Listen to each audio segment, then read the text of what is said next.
Este es el programa del Consejo Profesional de Ciencias Económicas de la Ciudad Autónoma de Buenos Aires. El Consejo Hoy, con la conducción de Humberto Bertaza y Pablo Mendelevich, con la participación de Enrique Sebach, colaboración Armando Lorenzo y Marcos Verdún.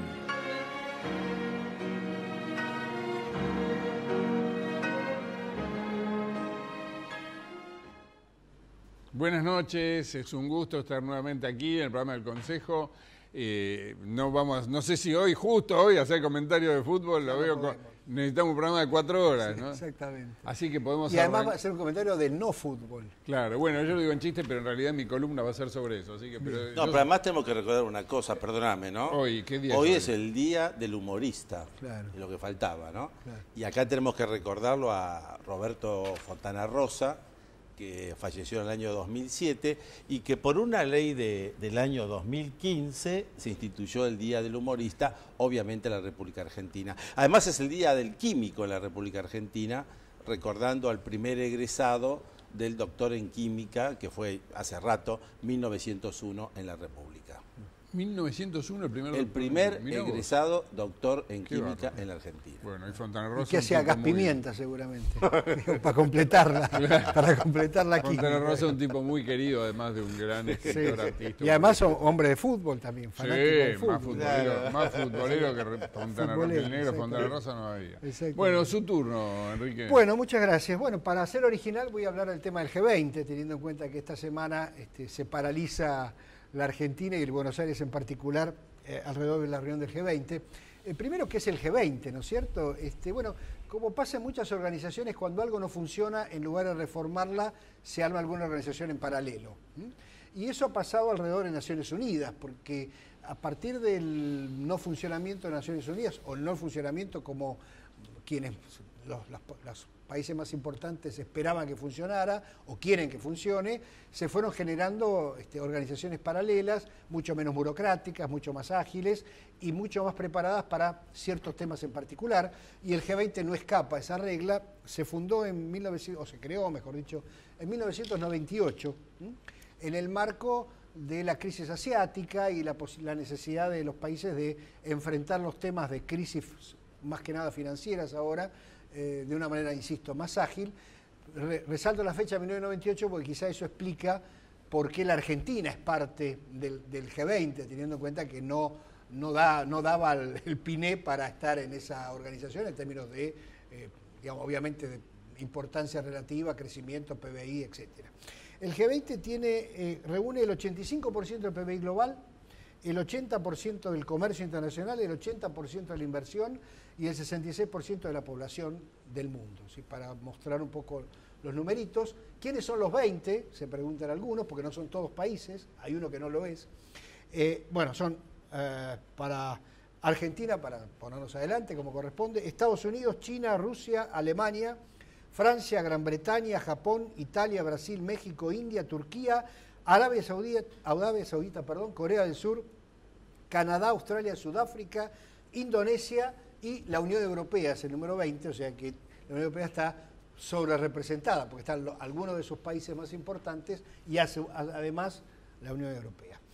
Bueno, cada país miembro o cada país van rotando las presidencias. Se fundó en 1998, así que el último de la lista ha sido Argentina, 20 años después. Está presidiendo este año el G20, el año que viene ya recibe la posta Japón, y el país anfitrión de alguna manera pone sus temas de agenda. La agenda que presentó Argentina tiene 3 rubros, tiene el tema de infraestructura, el déficit de infraestructura para el desarrollo, o sea, un problema que es bastante común al mundo emergente, es decir, la falta de infraestructura para poder desarrollarnos, valga la redundancia, en términos de infraestructura eléctrica, caminos, agua potable, etcétera, etcétera. Y Argentina ha presentado allí una agenda vinculada con el financiamiento de la infraestructura, que es un tema muy fuerte. El segundo tema que ha puesto la Argentina en su agenda ha sido el futuro del trabajo, ¿no? En un momento en que se habla de la probabilidad del reemplazo que la tecnología reemplace al trabajo o que las máquinas reemplacen a la gente. Otro de los temas que ha sido central en la agenda.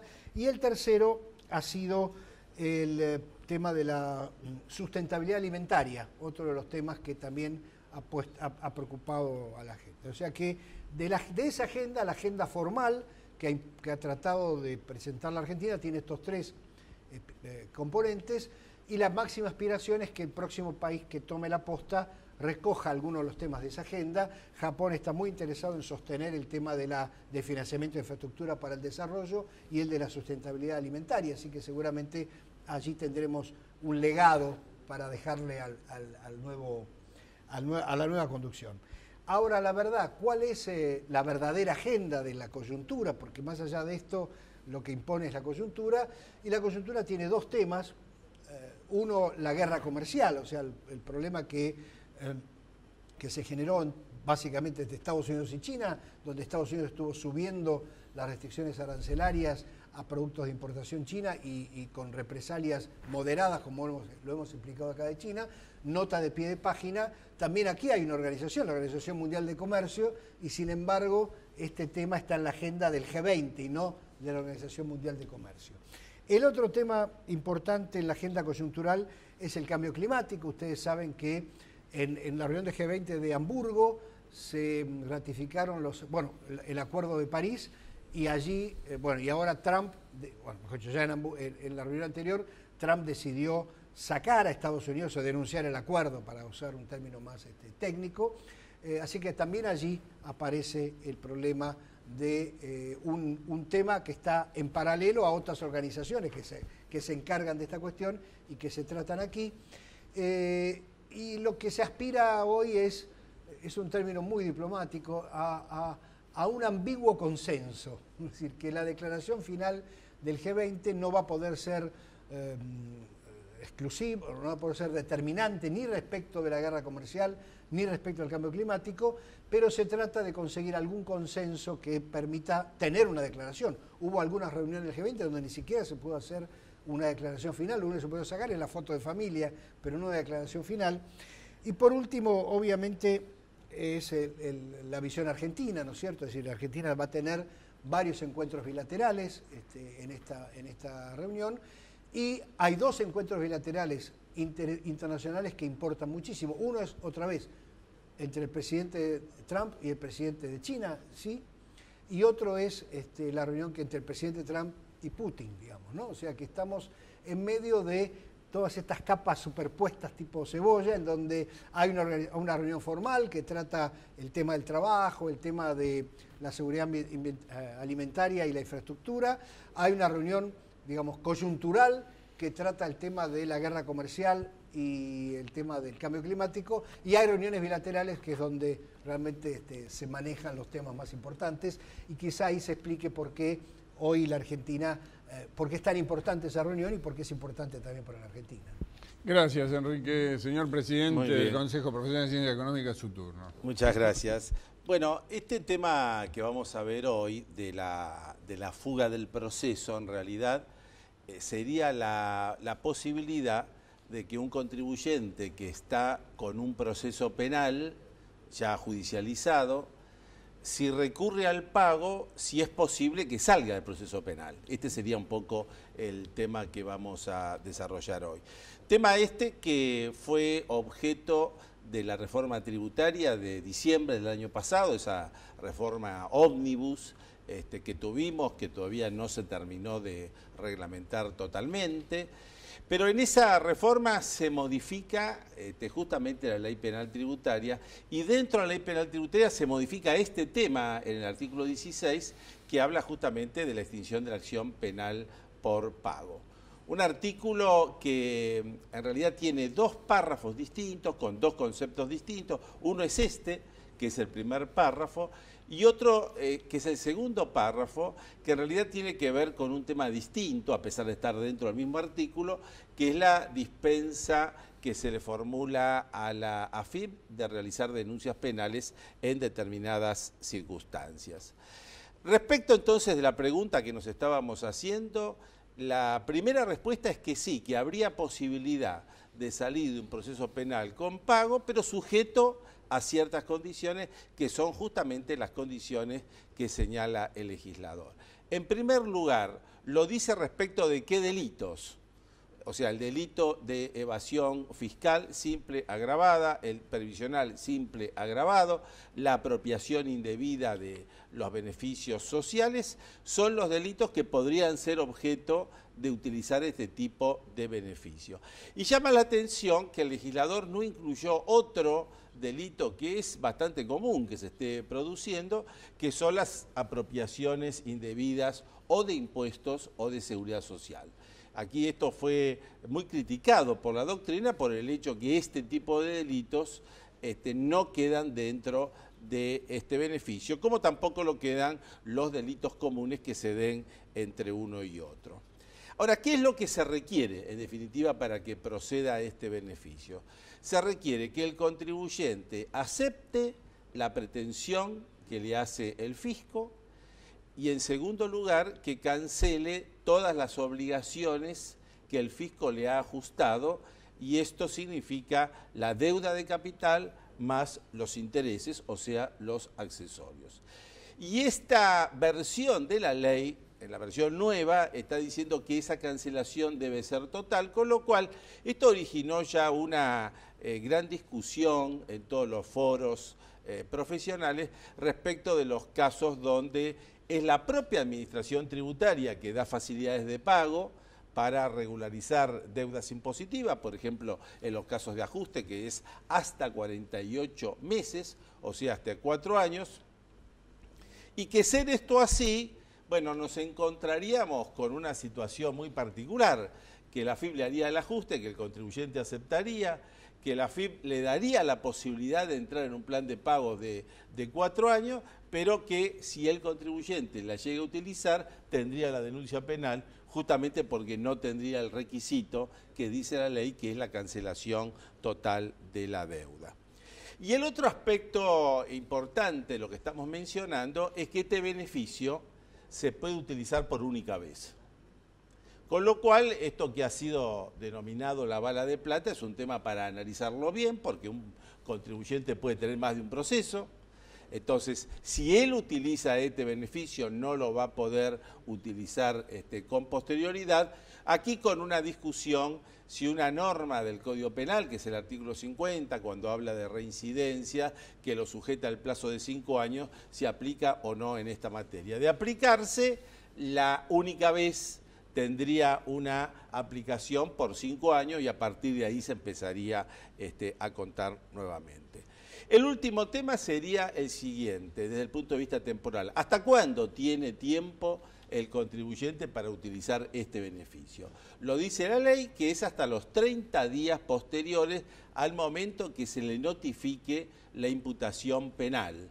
Esta imputación penal, en un tema que no ha sido definido por el legislador, deberíamos aclarar que sería el llamado a declaratoria, porque cuando se lo llama a declaratoria, ahí se le está haciendo la imputación penal, con lo cual ese sería el momento cero, tendría entonces 30 días, hasta 30 días, para poder ser utilizado. Quiere decir que sujeto a estos requisitos, si el contribuyente paga, puede salir del proceso penal por única vez. Muy interesante, muchas gracias, Humberto. Yo les quiero decir que detesto esos tipos que, ¿viste esos tipos que se citan a sí mismos, citan sus libros? Detesto eso, pero bueno, hoy lo voy a hacer. Yo porque me es inevitable, porque escribí un libro, un ensayo que se llama El país de las antinomias. Y en El país de las antinomias, obviamente, hablo del formato River Boca, ¿no? Donde todo tiende a remitirse a ese pensamiento binario River Boca. Bueno, el River Boca en sí mismo no está mal, eso está bien, y que haya una confrontación deportiva clásica, tradicional, secular, está perfecto. El problema es cuando todos los problemas los crees que son binarios, incluyendo aquellos que se relacionan con la violencia de River Boca, que no es binario. Binario es del partido que no se jugó, eso sería binario y está bien. Pero el preámbulo nuestro, el preámbulo de la Constitución, habla de los pactos preexistentes, en cumplimiento de los pactos preexistentes, ¿no? Que se refiere al Pacto Federal, el Pacto de San Nicolás, el Pacto de Pilar, que se juntan los constituyentes, hacen una Constitución nueva. Es una forma positiva de decir, que van a honrar esos pactos y van a hacer una constitución. Bueno, acá no. Acá lo que pasó este fin de semana muy probablemente esté relacionado con el cumplimiento de pactos preexistentes, que son pactos espurios, secretos, horribles. Son los pactos de la dirigencia con la violencia, con la barra brava, el uso político de las barras bravas de los clubes, el tema del vandalismo utilizado con otros fines, las zonas liberadas, todo eso son pactos. Los pactos con la policía, los pactos para vender entradas truchas arregladas con autoridades y con autoridades policiales, todo eso pasó este fin de semana. Es decir que creo que yo no entiendo nada de fútbol, siempre lo digo, no estoy hablando de fútbol, estoy hablando de un problema político-cultural, pero básicamente que está en la base, lo que está en la base es cultural de lo que nos está pasando. Y creo que ahí el pensamiento binario, ¿en qué consiste? Y en aceptar este argumento de que estamos yendo contra las mafias, o sea, nosotros somos los decentes, los honrados, y los otros son los mafiosos. Habría dos grupos. Falso. No hay dos grupos, uno de decente y otro de mafiosos. En realidad todo transcurre en el medio, donde se hacen los pactos. Resulta que los decentes pactan con los mafiosos. Y ahí está el menjunje, ahí está el problema. El problema está en que hay arreglos que vienen de hace mucho, que han contaminado todo y que ahora los que arreglaron perdieron el control muchas veces de esos arreglos porque cambiaron, intervinieron nuevos actores como el narcotráfico, como el fin de los punteros políticos y el auge de los dealers. Bueno, todo esto creo que está detrás, es el trasfondo de lo que nos pasó este fin de semana y por eso, además de todo, una gran decepción. En el próximo bloque, nuestro entrevistado Pablo Garbarino.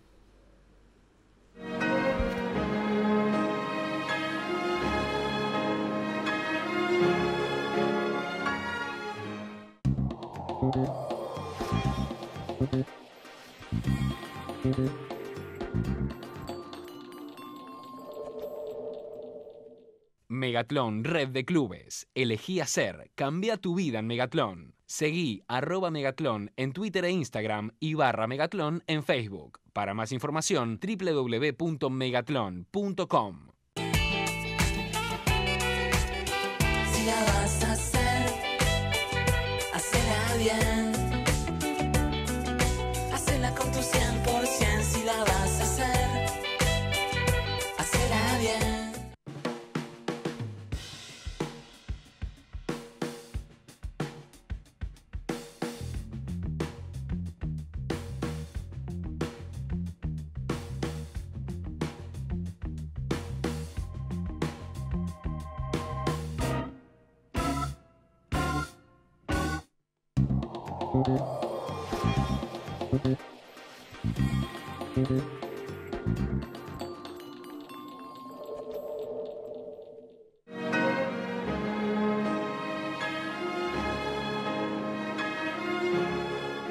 Doctor Pablo Garbarino, titular, vocal del Tribunal Fiscal de la Nación, bienvenido. Bueno, gracias por la invitación, honrado de estar aquí con ustedes. Gracias, Pablo Garbarino. Es también un profesional que en nuestras conciencias económicas ha estado también en distintas oportunidades. Y Pablo, para mucha de nuestra gente, conoce que el Tribunal Fiscal es un organismo independiente en el cual se discuten las controversias entre la FIP y justamente los contribuyentes, con la parte impositiva, con la parte aduanera, que en el tiempo ha tenido realmente un predicamento muy grande, ¿no? Porque es un organismo especializado, quizás como no hay otros, que ha tenido una historia realmente muy positiva, pero que en los últimos tiempos ha habido algunas posiciones quizás de signos negativos respecto del tribunal, ¿no? O porque faltaban designar vocales, o por problemas de infraestructura. ¿Cómo podemos resumir la situación hoy en el Tribunal Fiscal? Y la situación del tribunal hoy, yo estoy desde el 2011, pero entiendo que es compleja, y en los últimos tiempos ha sido compleja. Yo no llamaría al Tribunal Fiscal organismo, como han dicho ustedes. Para mí es un verdadero tribunal de justicia. Aunque si vamos a los libros, sí está mencionado como organismo. Esta diferencia es sustancial, porque si es un tribunal de justicia, tiene todas las competencias de un tribunal de justicia, pese a que no integra el Poder Judicial de la Nación. Lo que ustedes señalaban respecto de la falta de incorporación de nuevos vocales, y para el tribunal no ha sido nada bueno, porque eso genera un atraso en el dictado de las sentencias, y ese atraso, a su vez, genera una falta de confianza en el tribunal o una mirada negativa. Pero esto ya ha sido prácticamente subsanado, hay 2 vocalías que están vacantes, pero recién se hizo este año. Tuvimos 7 años y 8 en algunos casos sin poder cubrir vacantes. Y esto no debiera pasar. Sucede lo mismo en el Consejo de Magistratura, cuando nosotros leemos que hay tribunales que hace 8 años que están siendo subrogados o con vacantes. Tenemos que tratar de implementar un mecanismo que sea casi automático, donde ya tengamos jueces dispuestos a asumir y con tiempos muy cortos. Por ejemplo, fijarle al Poder Ejecutivo un plazo razonable, 3, 6 meses para poder cubrir las vacantes. Claro. Justicia lenta sabemos que no es justicia. Exactamente. Dado nuestro programa, tenemos que decirlo, el Tribunal Fiscal es un tribunal que tiene la particularidad que el contador público puede actuar en representación de los contribuyentes y además es vocal en las salas impositivas, no en las aduaneras. Y yo creo que el profesional de económica se ha demostrado en estos años realmente una particular versación en todo esto. Y hubo un proyecto hace poco tiempo, justamente por la reforma tributaria, de la incorporación en salas aduaneras, que en definitiva no llegó a ser ley. ¿Qué opinión tenés al respecto? Sí, en que actúe el contador en el Tribunal Fiscal es una riqueza única. O sea, el tribunal es un tribunal especial y único por esta cuestión. O sea, a mí me parece perfecto. Es más, yo ampliaría la competencia del Tribunal Fiscal y la llevaría también a la materia de seguridad social. Ustedes hablaron antes de la parte previsional. O sea, nosotros controlamos jurisdiccionalmente los actos de la AFIP. Y la AFIP está dividida en 3 ramas. La parte de DGI, en el cual el tribunal es competente, la parte de DGA, de aduana, en el cual el tribunal es competente, pero falta lo de seguridad social, que es algo que a la sociedad le preocupa mucho, a los ciudadanos le preocupa, también a los profesionales, y entiendo que el tribunal debiera tener competencia con incorporación de contadores. Ahora, lo del tribunal, la incorporación de contadores en la materia aduanera, este proyecto a través de la 27430, que no llegó a materializarse, no fue el primero, o sea, hubo 3 antes, fue el 4. Yo lo que apelo, lo he hablado con ustedes en una oportunidad, es a la discusión previa. Ahora hablamos del consenso fiscal, pero lo llevamos a la parte distributiva. El consenso tiene que ser tributario y tenemos que tomar también la parte de procedimiento, y el tribunal especializado en materia tributaria es el Tribunal Fiscal. Es un tema a discutir y yo estoy abierto a la discusión, aunque debo decirlo, no así la mayoría de mis colegas, en el cual están cerrados en este tema y no admiten la discusión posible. Acá tenemos que discutir, es un tema esencial a los fines del país y hay que discutirlo los contadores y los abogados. Pero yo celebro, por supuesto, la incorporación de los profesionales de ciencias económicas en el Tribunal Fiscal, como se hace en Estados Unidos. El Tribunal Fiscal, nuestra fuente primordial es la Tax Court en Estados Unidos. Y la Tax Court, si nosotros analizamos su composición, vemos que hay abogados y además hay contadores, y es más, hay economistas. O sea, no hablemos de poner economista en el Tribunal Fiscal, pero si hay otras profesiones que pueden darle mayor riqueza al Tribunal Fiscal, bienvenido sea. La cuestión impositiva excede la parte jurídica. No es solo jurídico, sino que atañe directamente a toda la población. ¿Cómo es la relación del Tribunal Fiscal con la FIP, con las autoridades de la FIP? ¿Es tensa, es inexistente, es burocrática? ¿Cómo es? La relación en algunos supuestos es institucional, pero relación de otro tipo no puede haber. ¿Por qué? Porque la FIP, ya sea a través de la DGI o de la DGA, es siempre una parte en el proceso. O sea, nuestro gran cliente es la FIP. Entonces nosotros, como tenemos que mantener la garantía de imparcialidad, podemos tener una relación institucional y debe haberla, así como la hay, por ejemplo, con el Consejo Profesional y con las entidades profesionales. Pero más allá de eso no, porque estaría afectando nuestra independencia y nuestra imparcialidad. ¿Cuánto podemos prever, Pablo, una causa nueva que ingrese al Tribunal Fiscal aproximadamente? ¿Cuánto podemos pensar que dura una causa del Tribunal Fiscal? Bien. La ley 27430 no tuvo todos desaciertos, que modificó el procedimiento del Tribunal Fiscal. Este tema es esencial. O sea, nosotros tenemos que dividir una causa que ingresó en el 2018 a aquellas que ya tienen trámite en el Tribunal Fiscal. Y hay que distinguir si la causa tiene prueba, como nosotros decimos, se hace la apertura a prueba, si es de puro derecho. Si las partes no ofrecen prueba, una vez que contesta la demanda la DGI, el Tribunal Fiscal en 30 días hábiles, una vez que contesta, ya tiene que dictar la sentencia, de acuerdo al nuevo ordenamiento. Ahora, si la causa es más compleja, con mayor carga probatoria, como lo es normalmente, bueno, en esos casos hay 60 días para realizar la prueba y después el Tribunal Fiscal tiene que llamar a alegatos y después dictar la sentencia. Es decir, no debiera exceder de los 2 años, tramitándolo normalmente o en forma razonable, aplicando esta doctrina que se llama del plazo razonable. ¿Cuál es el problema? No es simple implementar esto. ¿Por qué? Porque tenemos una carga de expedientes muchísima que viene... El stock. Claro, el stock acumulado desde tiempos, ya diría, inmemoriales, con estas cuestiones de falta de jueces. En un momento, en salas de 3, existía solo un juez. En algún momento no había profesionales de ciencias económicas y el mismo contador, que a su vez era presidente del Tribunal Fiscal, estaba a cargo de todo. Claro, eso genera un atraso porque es inevitable.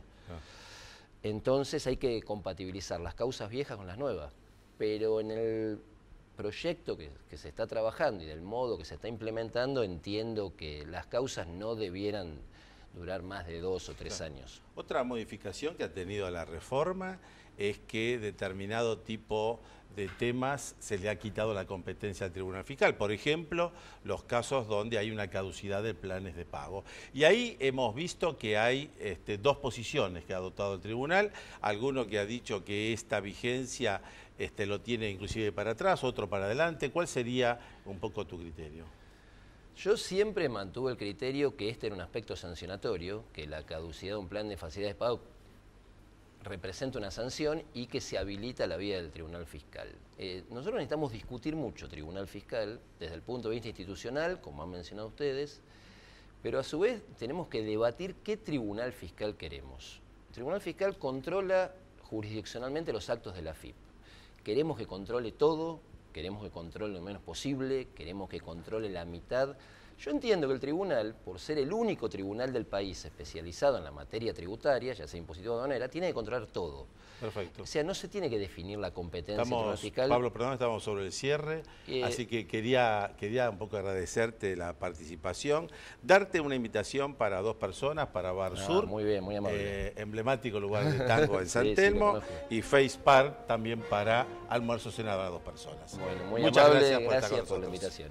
Gracias, Pablo Garbarino. Nosotros nos reencontramos el próximo lunes a las 9 de la noche. Muchas gracias.